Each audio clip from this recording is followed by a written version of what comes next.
सगळ्यांना नमस्कार। आज 16 ऑक्टोबर जागतिक अन्न दिनाच्या सगळ्यांना हार्दिक शुभेच्छा। अशी जगामध्ये कुठली इंडस्ट्री नाही की 1 रुपया टाकल्यानंतर आपल्याला 70 ते 80 रुपये मिळतील। शेती ही केवळ अशी इंडस्ट्री आहे की ज्याच्यामधून 1 दाणा टाकल्यानंतर त्याच्यापासून आपल्याला 70 ते 80 दाणे मिळतात, म्हणजे 1 रुपयापासून 70 ते 80 रुपये मिळतात। आज जागतिक अन्न दिनाच्या निमित्ताने हीच आठवण आपण ठेवली पाहिजे की जे आपण अन्न पिकवतो ते आपल्या कष्टातून असतं आणि त्याची जाणीव आपल्याला व्हायला पाहिजे। यासाठी ॲबिलिटी एनहान्समेंट कोर्स हा गेल्या वर्षीपासून जो चालू झालेला आहे पहिल्या वर्षीच्या विद्यार्थ्यांसाठी, त्या कोर्सच्या माध्यमातून विद्यार्थ्यांना ह्याची जाणीव व्हायला पाहिजे की जे भात आपण रोजच्या आहारामध्ये घेत असतो ते तयार करण्यासाठी त्याला किती कष्ट असतात आणि त्या कष्टाची जाणीव होण्यासाठी आपण आज त्यांना त्याच्यासाठी स्पर्धा ठेवलेली आहे। ॲग्रोनॉमी फार्मवर त्याची स्पर्धा ठेवली आहे जागतिक अन्न दिनाच्या निमित्ताने। मी सगळ्यांचं उपस्थित मान्यवरांचं स्वागत करतो, विद्यार्थ्यांचं सगळ्यांचं स्वागत। कृषी विद्या विभागाचे प्रमुख डॉक्टर चव्हाण सर यांना विनंती करतो की त्यांनी ही व्हरायटी कुठली आहे आणि त्याचं हे किती आहे, त्याचं उत्पादन किती आहे याच्याबद्दल थोडीशी माहिती द्यावी, जेणेकरून विद्यार्थ्यांना आणि त्यांना शुभेच्छा द्याव्या। या ठिकाणी कृषी विद्या फार्ममध्ये या ठिकाणी 10 हेक्टर क्षेत्रावर हा भात बीजोत्पादन कार्यक्रम आयोजित केलेला आहे आणि यामध्ये आपल्या विद्यापीठांनी ज्या शिफारस केलेल्या शेतकऱ्यांसाठी ज्या वेगवेगळ्या जाती आहेत या सर्व जातींचं या ठिकाणी बीजोत्पादन कार्यक्रम आणि प्रात्यक्षिक प्लॉट आयोजित केलेले आहेत। या ठिकाणी आपण बघताय की ही जी व्हरायटी आहे ही रत्नागिरी 8 ही व्हरायटी आहे जी साधारणपणे 130 ते 135 दिवसामध्ये तयार होते आणि या ठिकाणी आता त्याचं हार्वेस्टिंग आपल्याला करायचं आहे। त्या ठिकाणी वैभव विळा जो आहे विद्यापीठाने जे संशोधित करून वैभव विळा स्थापन केलेला आहे, निर्माण केलेला आहे, त्याच्या माध्यमातून या ठिकाणी कापणी करावी कशी करावी याच्याविषयी थोडक्यात आपल्याला मार्गदर्शन केलं जाणार आहे। हे आता वैभव विळा आपण का वापरतो, सरांनी याच्याबद्दल माहिती दिली की कुठली व्हरायटी आहे, त्याचं ड्युरेशन किती आहे, त्याचा कालावधी किती आहे आणि ते कशासाठी योग्य आहे हे ती माहिती दिली। मी डॉक्टर देसाई सर यांना विनंती करतो की त्यांनी खोडकिडा आणि वैभव विळ्याच्या माध्यमातून खोडकिड्याचं नियंत्रण कसं करू शकतो याच्याविषयी थोडक्यात माहिती द्या। वैभव विळा माझ्याकडे द्या। हे जे तुम्ही इथे जे कापणीसाठी वापरणार आहात ह्याला वैभव विळा म्हणून नाव दिलेलं आहे। हे विद्यापीठाने विकसित केलेलं अवजार आहे। आता हे तुम्ही बघितलं असाल की तुम्ही तुमच्या घरामध्ये असलेले विळे आणि ह्याच्यामध्ये काय फरक आहे की ह्याला थोडासा अँगल दिलेला आहे। ते अँगल देण्यामागचं कारण काय आहे त्याचं कारण मी सांगतो। ह्याचं कारण असं आहे की भाताची जमिनीलगत कापणी व्हावी। आता तुम्ही इथे दोघा ठिकाणी केलेलं आहे, ती वरच्या वर कापलेलं आहे, हा त्याचा मूळ उद्देशच नाही। हे बघितलं तर 1 इंच वर हे केलेलं आहे। आता ती भाताची जमिनीलगत कापणी का व्हावी तर भातामध्ये सगळ्यात महत्त्वाची जी कीड आहे जी मोठ्या प्रमाणात नुकसान करते ती म्हणजे खोडकिडा।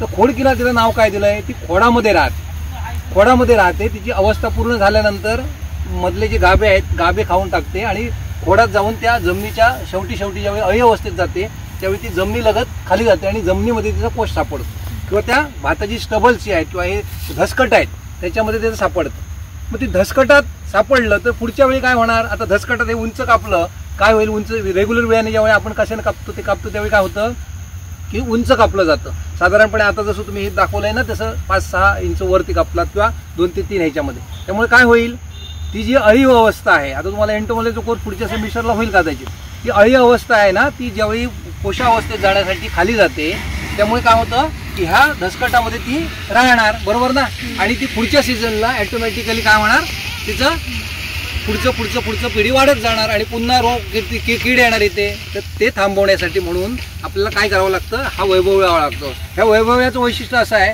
की तुम्हाला हे अँगल दिले असल्यामुळे आपण त्याची जमिनीलगत काय करू शकतो, कापणी करू शकतो। हा अँगल दिले असल्यामुळे जास्तीत जास्त जमिनीलगत आपण काय करू शकतो, कापणी करू शकतो। आता ह्याच्यामध्ये खोडकिडा राहणार नाही, खोडकिडा राहिला तर ह्याच्यावरतीच राहतो कारण तो वरून खाली आलेला असतो, बरोबर ना, एवढ्यापर्यंतच राहणार तो। त्यामुळे आपण जमिनीलगत हे केल्यामुळे काय होतं ॲटोमॅटिकली ह्याची जी अळी अवस्था असेल किंवा कोश असेल तो ह्याच्यामध्ये येतो, गुरं खातील काय होतील, त्यामुळे ॲटोमॅटिकली त्याचं जे पुढचं जे प्रजनन आहे ते थांबतं। हा त्याचा मागचा उद्देश आहे आणि त्या ह्याच्यासाठी अँगल दिलेला आहे। ह्याच्यामध्ये फक्त एकच ड्रॉबॅक आहे, ड्रॉबॅक कुठचा आहे सांगा, ह्याला ॲटोमॅटिक धार येते कापत गेल्यानंतर। हे चांगलं आहे, वैभवाची वैशिष्ट्य वेगवेगळे आहेत, तर तुम्हाला त्याच्या हा एक फायदा आहे जमिनीलगत हे केल्यामुळे भाताचं ह्याचं पेंड्याचं उत्पादन वाढतं। कारण बघा तुम्ही इथे 6 इंच वर कापला की एवढा पेंडा झाला, 1 हेक्टर एवढा पेंडा जर राहिला तर किती होईल त्याचं उत्पादन आपल्या पेंड्याचं घटणार, बरोबर ना। उंच कापलं तर हे जमिनीलगत कापल्यामुळे पेंड्याचं उत्पादन वाढतं।